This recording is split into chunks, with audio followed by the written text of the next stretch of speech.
Are You you know going what? to, are you, what? It says we're live. It says we're live. We're Oh, live. we're We're live. on now. Oh my goodness. Okay. Yeah. I just Yeah. wanted to make sure that, yeah, because I want to connect with everyone out there. I'm so excited to do that. I have a diverse background, which spans from corporate to creative. So, and all of these random dots, which in my career path that I never thought were going to happen, you know. So I'm an award-winning stockbroker on Wall Street without ever having taken a business course. I was on soaps, on television, from taking a class, and it just so happened that all of a sudden I was approached by a casting director. I am a corporate communications coach, as you know, and I'm also an award-winning playwright and director and producer, and I founded 2 theater companies, one in New York City, one in Westport, Connecticut, and it's been my mission to work with kids to give them a voice. Because it's one thing when I do my corporate coaching and the CEO will come to me and say, I'd rather quit my job than speak in front of 300 people. And I said to myself, I don't want our kids who are going to lead us into a better world to have to deal with that. I want them to know that their voice is vital and that they can stand up and speak up for themselves and others, and again, lead us into a better world. So even though I was teaching theater and directing, my motive was really to lift their strengths and lift their voices. So there you go. So that's a bit about me. And I'm writing my 9th musical, and I'm also writing a book on public speaking done right. Right. So you said something. I want to go back to something you just said. You said you did coaching. I noticed that people that are very, very successful, they have coaches. But for some reason, the average person believes that they don't need a coach, but they might feel it's too expensive to have a coach. Can you speak to how important having a coach is in a person's life, no matter what area they want to move into? Well, if you really raise the bar high for yourself, I've always felt that it's important for me, because we are all not good at everything, you know? We rise to our own levels of greatness, but we don't know everything. So in order for us to really continue to raise the bar, if public speaking is not in your area of expertise, you want to find that right person who can take you there, you know? And that's where a coach comes in. You also want to make sure you get the right coach for you. Just like you need to get a second opinion a lot of times with a doctor, you know, you need to find that right coach. You can't assume that that's the right person. So is that helpful? And Yeah, if it's the right coach, I know for yes. me that I will give, let's say to all of your listeners right now, if they email me, I will give them a free consultation, because it's very important to see if the fit is there, if the synergy is there. And then I know I can make it happen for them. But I think to point to what you were saying, if they don't think they need it and they don't want it, I won't even, you know, consider taking anyone on who doesn't want it, because I can't, you know, that's negative energy. So you have to want it. You have to say, wow, as good as I think I am, or as not so good as I think I am, I want to be great. In this case, I want to win big at public Have you heard speaking. of this guy by the name of LeBron James? Yes, yes. You heard of him? Yes, I have. Yes. Have you heard of him, Joe? You just went out. I'm sorry. Have I heard of him? Jill, are you there? Yeah, you just went out for a second. Can you ask me the question again, please? Yeah, I was saying, have you heard of this guy by the name of LeBron James? Yes, I have.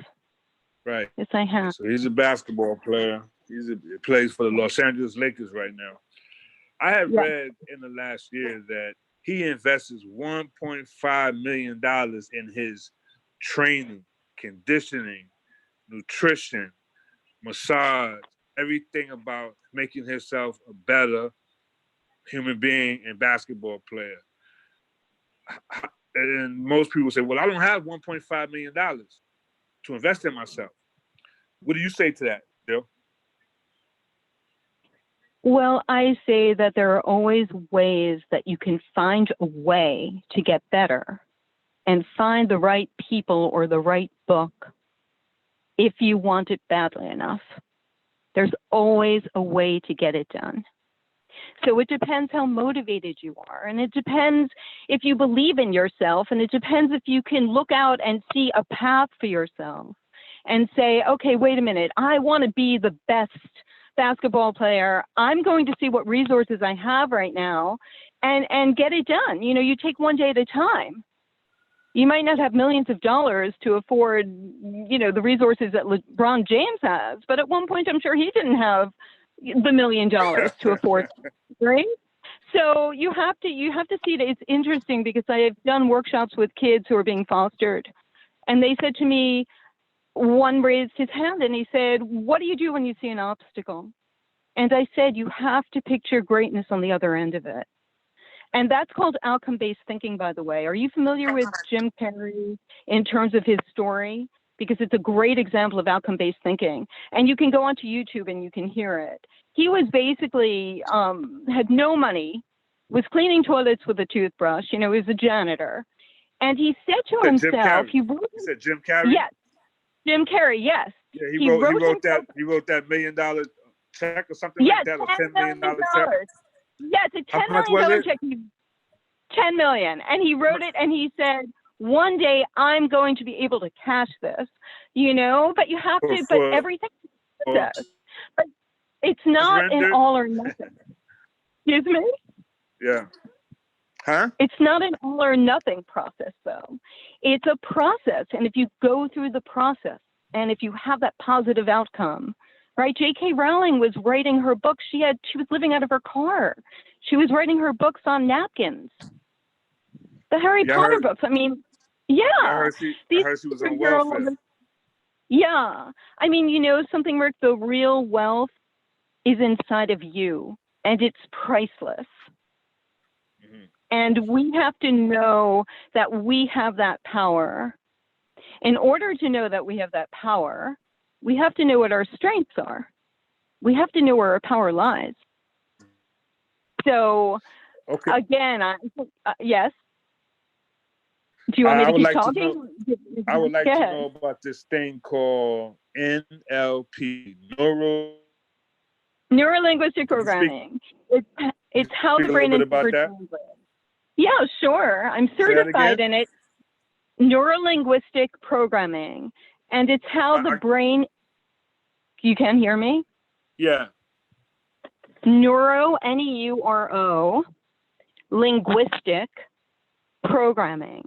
Right. And it means how the brain interprets language. So what this allows you to do is connect with anyone at any given time. And it's all for the good. It's all for the good.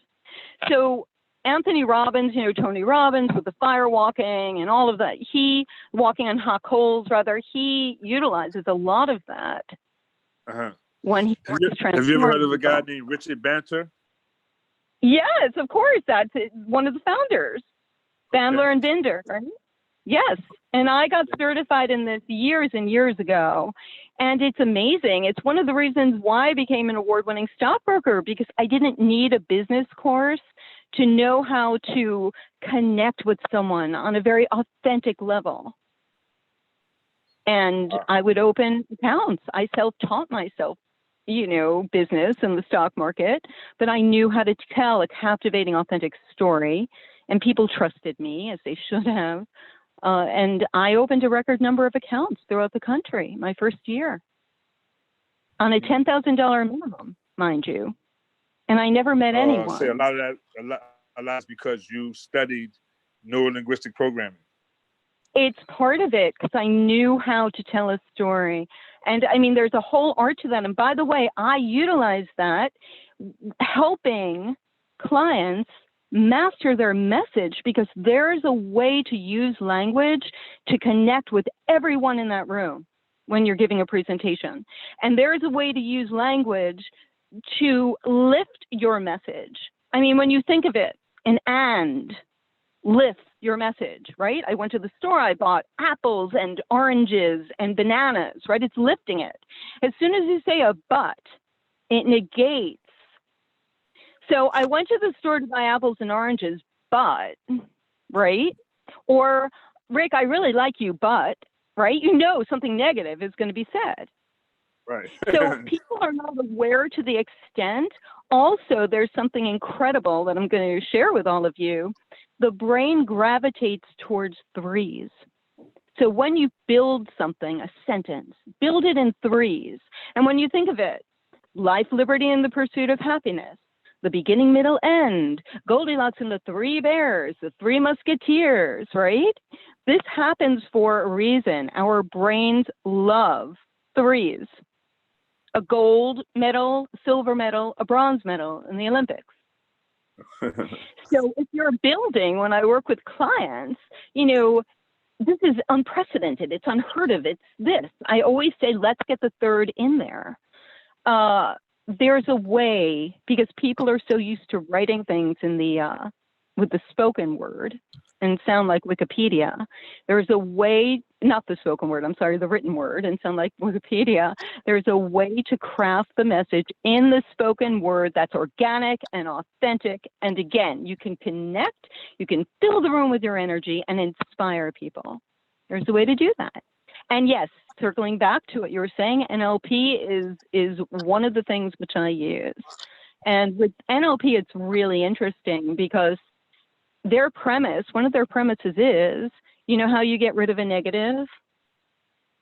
How? You substitute it with a positive, but the positive has to be valid.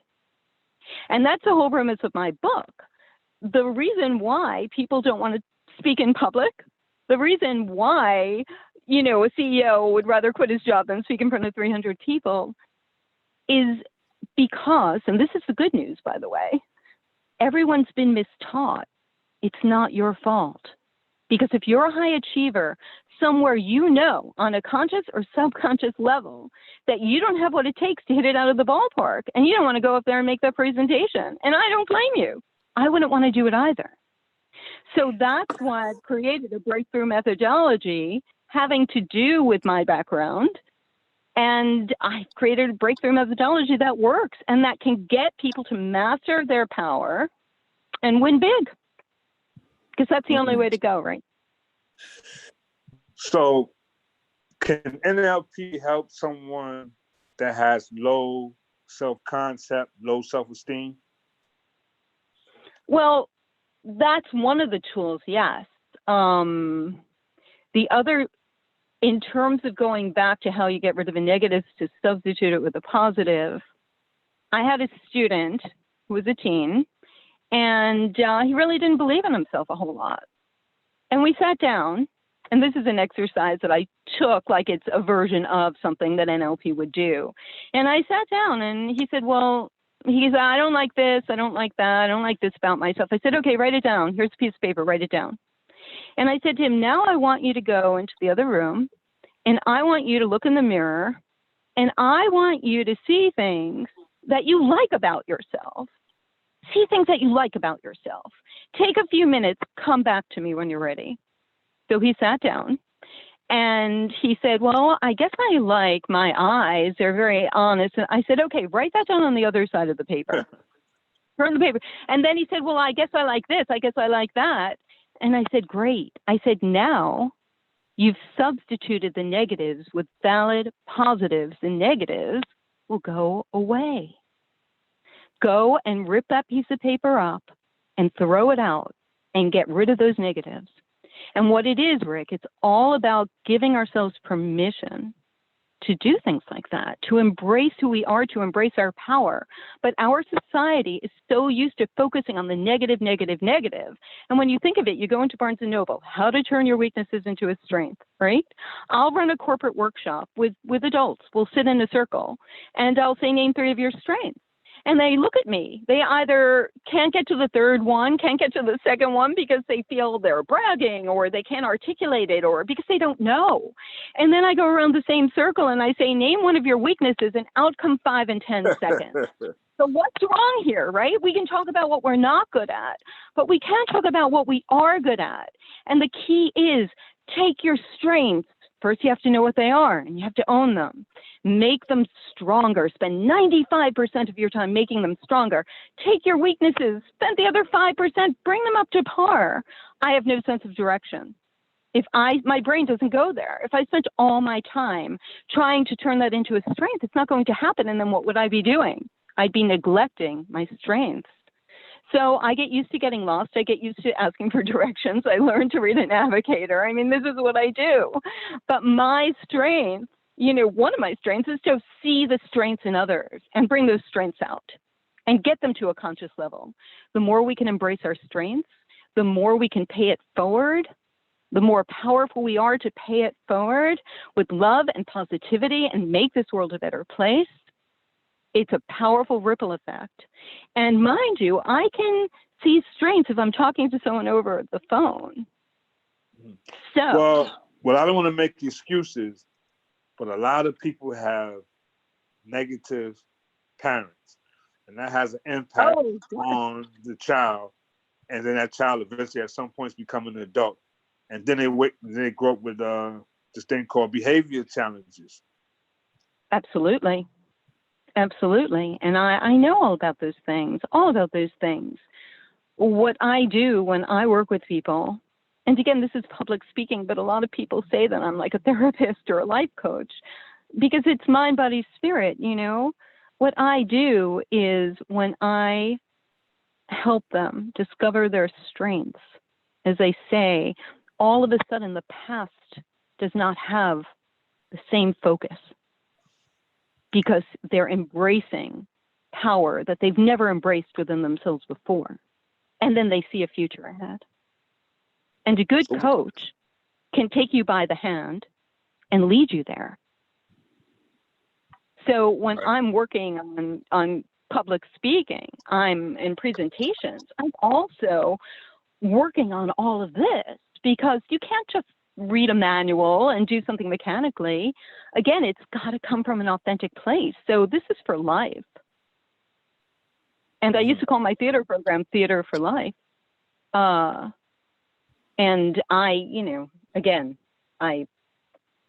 yes, it's believe me, I know this sounds extremely positive, but I've done it, and I continue to do it and work with people. And if you think of life as an open canvas, and you have the paintbrush, right? You start painting. But yes, a lot of times it's very good to have someone by your side to help you.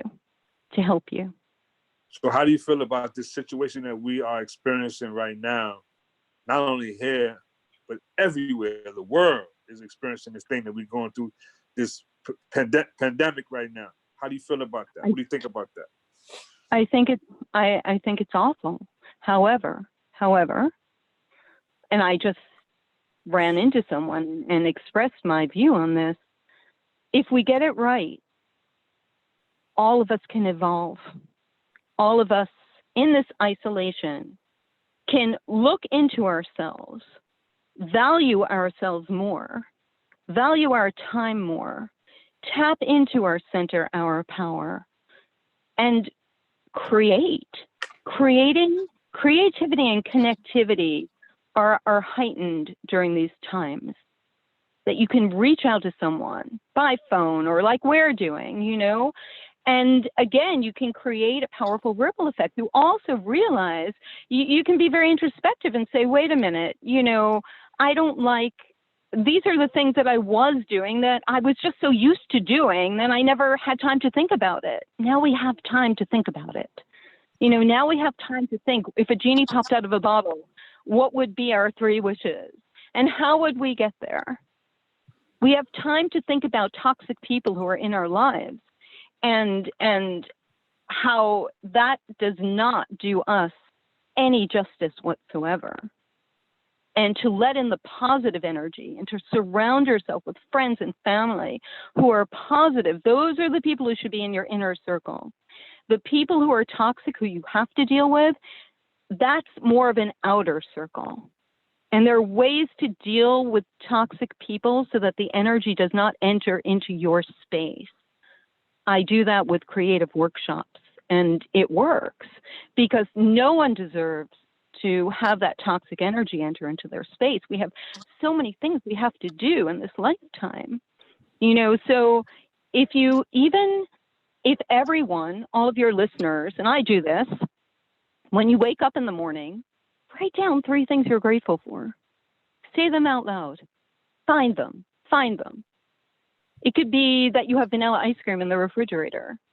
It could be you have an amazing pet, an amazing friend. It could be something you like about yourself. And you should eventually be able to get that list every day up to 20 or 30 things. After you write those things, if you speak them out loud, it gives them that much more weight and energy. And you absorb all of this positive. And whereas before we were running around rushing, I don't have time, to write a list. Now we do. These are things, believe it or not, that can make huge differences. I also get people to write with story starters. And I don't want them writing. I don't want them being writers. I just want them writing stream of consciousness, whatever comes to their mind. So if we were to begin something with, I want to go to the beach today, but wait a minute, I guess it's closed. Ooh, am I smelling pancakes? Wow, look at the sky, it's so blue. It doesn't matter what you say. And no punctuation, don't try to be the writer. You do this every day, you're going to read it back, you're going to see poetry there. You're going to discover amazing things. Like, these are all creative things that bring out your best. How did you get into the theater world? That's funny. I went to a state university, Cortland. And, my parents were really hardworking. My dad worked at 1.7 days a week. And, money was valued. And I had skipped a year in school. So I have a July birthday. I was 16 when I graduated from high school, soon to turn 17. And my father said, "You're not going away. You're not going away to college. No way." And I said, "I really want to." And I got my mom to help me. And she co-signed a loan. And it's funny because my father dropped me off, on the steps of the dorm, and there were guys out there helping, to bring in the suitcases and everything. And he's like, "Look at the wolves out there." So it was really funny. I was majoring in science and organic chemistry. I wanted to go into nutrition. All of a sudden, and you never know when life is going to change, right? All of a sudden, you just have to stay open to the universe of possibilities. I had to take a class in public speaking. And I took a class in oral interpretation of literature, where you get to interpret a passage from literature. I did something from The Great Gatsby, and you have to read it out loud. And at first I was like, I'm so nervous. And then at the end of the class, I'm like, wow, this is amazing. I'm very passionate about this. Forget about science. I couldn't care less about organic chemistry. I'm going to switch my major to speech and theater. And that's what I did. Wow. So there you go. Then I became a stockbroker when I graduated. Go figure. But you know what? It is that open canvas, and life is full of possibilities. Yeah. Step out of that box. Step out of the box. We use these boxes because it's like we blanket ourselves. It's like our security blanket. There's so much waiting out there when you step out, and you have a diverse background. You've done a lot of things. Anything is possible. Anything is possible. However, I have created something called the BEST approach, and BEST is an acronym. There's a B, an E, an S, and T. It applies to public speaking. It applies to life. And the thing is, you need all 4 in place to really attain your goal. So it's not enough to believe it can happen, right? So the B stands for belief in yourself. And in terms of public speaking, believe that you're the one to voice it. The E stands for the effort and the energy that you put into this, all of the preparation, everything you have to do. The S, we covered it, your strengths, right? I'm not going to become a comedian if I have no sense of humor and I can't tell a joke. It's not happening. So know what your strengths are, make them stronger. The T is something that most corporations, in my experience, and individuals are lacking, which is why they don't reach their goal. You ready? Yeah. The tactics and the strategy. The tactical strategy to get you there. People don't strategize. So what happens is they have this dream, they believe they can do it, they're putting in this effort, so they think, right? And they know what their strengths are, but they're not getting anywhere. They're like a mouse on a wheel, you know, constantly turning. And then they start wondering why, so they question their strengths, they question their beliefs, right? And they diminish their effort. You need a strategy. You need a foolproof strategy to get there. And it doesn't necessarily work fully all the time, but I can assure you it will take you on your way and you'll keep figuring it out because that's the process of life. Now, Jill, theater, the way I'm looking at it, is a powerful teaching tool. Can you speak to that? Oh my goodness, yes. Again, I use it, theater for life. That's what I always call it. When I opened my theater company in Westport, I wanted to do it different. I had no desire to audition everyone. I couldn't care less about their levels of talent. I met with them and a parent or, you know, relative or someone, a guardian, for a few minutes, and we sat down, and I could tell within 30, 60 seconds, I was looking for someone who was passionate and wanted to learn and really wanted to be there, and someone who was compassionate, kind, and caring. I knew that if those two qualities were in place, that I could take them on a journey, right? So what happened was I gave kids who had Tourette's, I gave kids who, one boy had a hole in the roof of his mouth. His mom would bring him there. He was on scholarship. She would travel. She was a single mom, and she'd bring him to the theater program from first grade, you know, for I don't know, 8 years or so. And I just found out he got the lead in his high school musical. But I gave everyone leads. Everyone had featured leads for 2 shows, and they were ensemble background for the other 2 shows so that they could see that both were equally important. What I did, my whole thing was, I was going to bring out their strengths through this. I was going to get them to embrace their strengths, embrace their voice.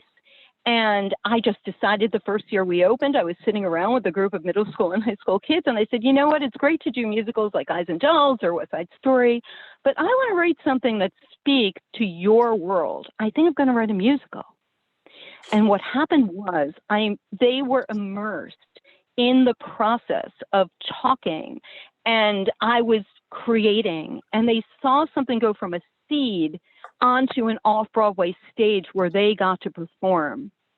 And it was always my mission to take this musical and transform it into a movement so that these kids had a voice and could spread the word and could make the world a better place. And nowadays, by the way, Rick, as you know, kids think that if they don't get something in 5 minutes, that they've failed. So this was a very powerful metaphor for their lives, that they could see a tiny seed, and you go through all the bumps and bruises, and it eventually ends up in New York City, and they're on the stage. However, this can't all be done unless you're teaching them things that, I mean, I taught on a postgraduate level, kids as young as first grade. Theater is not, oh, memorize your lines and smile at your parents in the audience. Theater is about taking everything wonderful within you and combining that with that character and finding something, because as I told the kids, even if the character is a bad person, you and that character always have one thing in common, and that is you both want to love and be loved, except that character didn't get it. That character didn't get the love that character needed, you know? So the whole idea behind theater is similar to public speaking, which is, even though you're memorized, the actor or the speaker is thinking it, comes across as they're thinking it for the first time. You know, and that's what's riveting. That's the highest possible levels. So people will come to our shows and, you know, we're multi-award winning, and they'd say, oh my God, these kids, I mean, this is amazing. But to talk again, to speak to what you said, so many of these kids, like some did go on to Broadway and off Broadway and TV and film, but so many of them, you know, went on to other careers. But they knew how to go through a college interview. And I hear from parents all the time when I run into them, oh, my daughter's in finance, but she can give a presentation because of you. So again, it all goes back to your strengths and your voice. That your voice is vital, your voice is valid. And so that's why I called our program Theater for Life. And one of the last musicals that we did had to do with bullying. And again, the movement was nobully.org, which is the most successful when it comes to bringing everyone together. We had no bully ambassadors. I asked for people to write in, kids, and be no bully ambassadors. And at the finale, the show's finale, the last song, on the screen, on the stage, these kids were popping up, their photos, while the cast was singing, and the audience was going crazy. Why? Because, again, we can all make a difference. We can all make a difference. And that's what I want these kids to know. Right. I just want to say my name is Rick Young. I'm the host of this show, What's in Your Hand? And my guest today, Jill Jaysen. And Jill, how do you feel about him? Jill is a playwright, award-winning playwright, director. And Jill, how do you feel about improvisation? Oh, I love it. That's being spontaneous. One of the things that I always, when I direct a corporate client or, again, an actor, is that we've been educated from the shoulders up, especially the kids, to the left logical side of their brain. They are taught how to take tests. So the right side, which is creativity, there's not a whole lot going on there necessarily. But our power, and most people don't know about this, Rick, our power is our core, our center, our soul, our instincts. That's our center. So when I work with anyone, I bring them down to their center to discover that power and tap into that. And then you have a very powerful triad, because you've got your center working with the logical side of your brain and the creative side of your brain, and then you're unstoppable. So I'm glad you're asking all these questions, because it gets me to share all of these amazing positive things that work. They work. Okay, so yes. As we're moving forward with this coronavirus and everything that's happening, what do you think is going to be because I know you had a lot of big projects lined up. Everything was lined up. You're going to do these amazing projects. What's going to be your biggest challenge moving forward through the rest of 2020? You went in and out. What is going to be my biggest challenge, or everyone's biggest challenge? I couldn't hear what your question was. What's going to be your biggest challenge moving? Yeah, why are you going out? May, June, July. What's that? You're going out, Rick. You're going out. I can't hear everything you're asking. I'm sorry. Yeah. Are you there? I said, yeah, can you hear me? I can hear you now. Okay. So as I was saying, moving forward in 2020, here we are in April. What do you think is going to be your biggest challenge moving forward in 2020? My biggest challenge? Yes. It's I know you always have a lot of projects lined up. Yeah, it's always, and I always multitask. I'm creating a website now for kids, and I'm writing my 9th musical to give foster kids a voice. So stay tuned for Foster, the musical, because that's going to be amazing. And I'm working on my corporate coaching. My biggest challenge is always connecting with as many people as I can, and connecting in a very positive way, and positively impacting their lives. That's always my challenge. It's always the same thing. And then I just figure out how to get there. You know, I do things that speak to my passion. And even if I don't want to do something, I find something I'm passionate about, you know, in terms of dealing with anything that I don't want to deal with. I always, again, look for that positive outcome, like Jim Carrey with the outcome-based thinking. You know, you put that energy out into the world. The Secret, that's what the book was all about. I haven't read it, but I basically know the premise. When you say the word challenge, I think of that as so positive, because we get to, by taking on that challenge, we reach higher levels than we ever imagined, right? We continue to grow. And the word fail, instead of, you know, because parents are so afraid to let their children, that 4-letter F word, fail, right? So they keep jumping in. They take the process away from them. So here are kids like going into these top colleges, but they don't know how to navigate their way through a paper bag. It's not their fault. And that's another thing I always tried to do in my theater company, to give them that process. But the word fail is nonsense. It's not a word. If you picture it being written on a line in a notebook horizontally, F-A-I-L, no, that's not what it is. Picture steps going up. The F is the first step. The A is the next step. The I, the L. You fail up. You fail up. You keep going and you learn things. And it's really beautiful, because you might end up doing something else that you never intended on doing. So when I think of a challenge, I think of those stairs. I think of going to places. I think of that empty canvas and painting, you know. I say, bring it on. And I really do believe that all of us, if we get it right, we will continue to evolve during this time. We will find that power within ourselves, pay it forward. And when this is over, Rick, I believe that all of the positive will rise above the negative. That we are all together going to be a force to be reckoned with in terms of the positivity and the love. Well, one of the things that does challenge people is this thing called change. Things are going to change. They're not going to be the same. They're not going to be the way they were.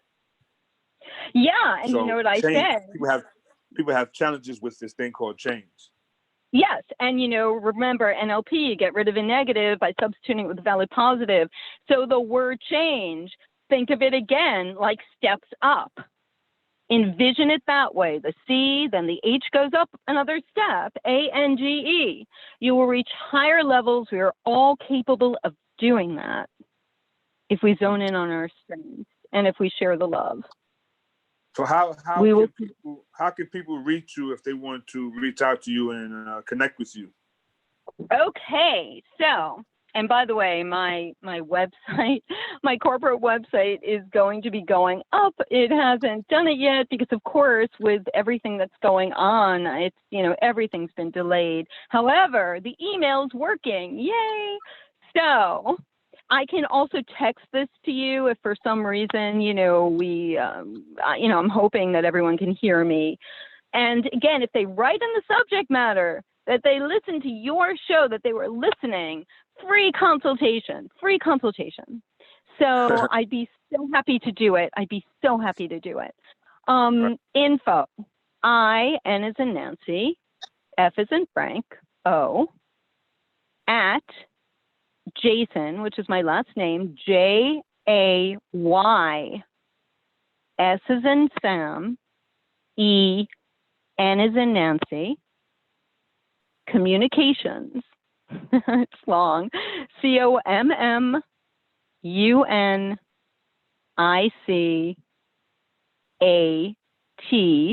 as in Tom, IONS.com.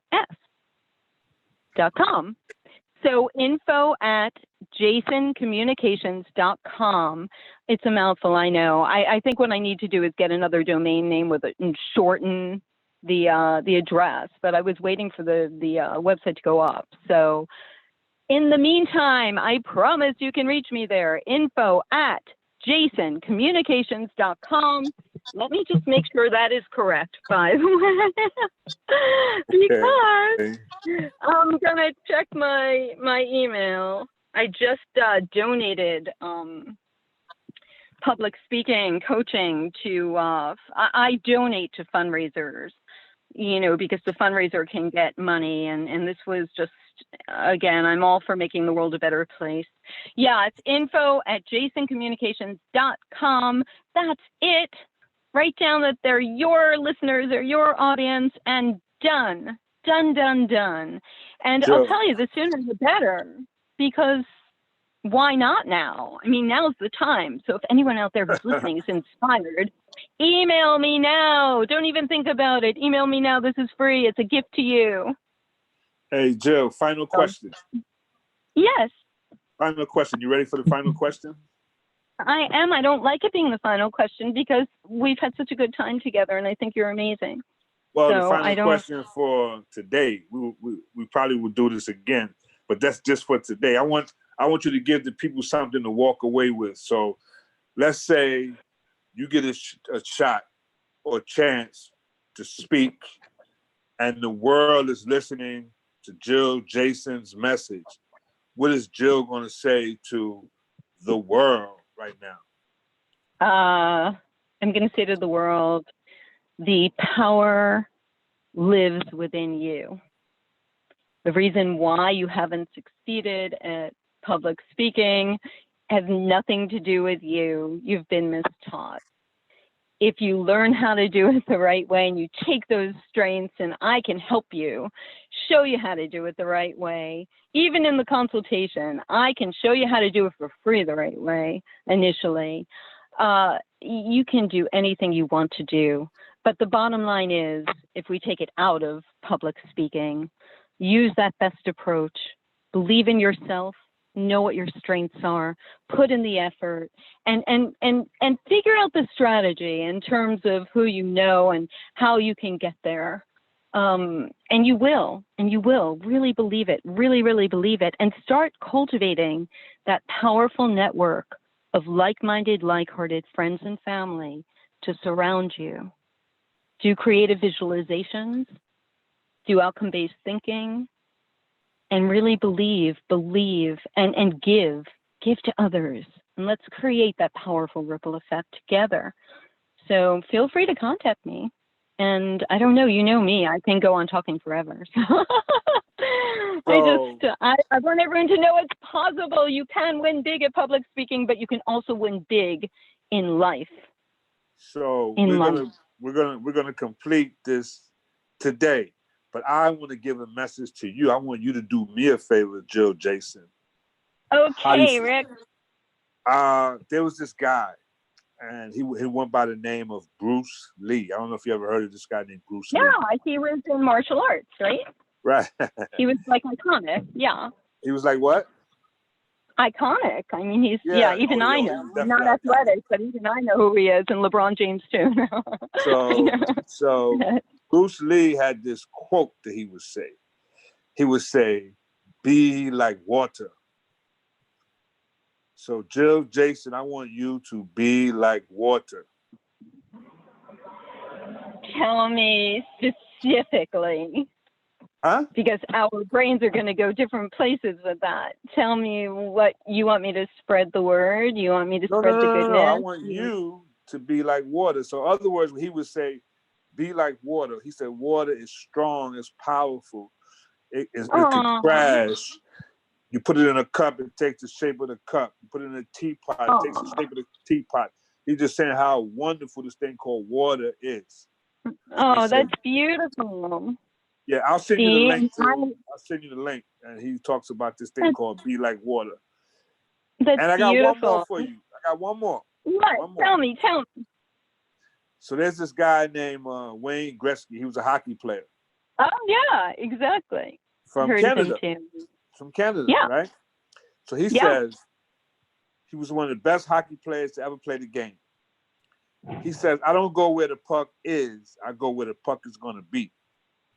Yeah, there you go. That's the strategy and the anticipation. That's beautiful. Anticipation. I love it. And remember, if we do nothing, nothing happens. Right. Right? So Jill, I want you to be not where the puck is. I don't want you to go where the puck is. I want you to go where the puck is going to be. Yeah, I always go where the puck isn't. Don't worry. I'm so out of the box. But can I just give one little quote, just one little thing? Van Gogh, the painter, the amazing artist, Van Gogh. Yeah. Part of what he said, this is just a little piece of what he said, whatever is done in love is well done. So I'd like to end with that one too. All right. Thank you, Jill. And so nice. Hugs to you. Hugs to all of your listeners. All right. Talk to you soon. Okay. Bye-bye. All right. Thank you. Okay. Bye-bye. Bye.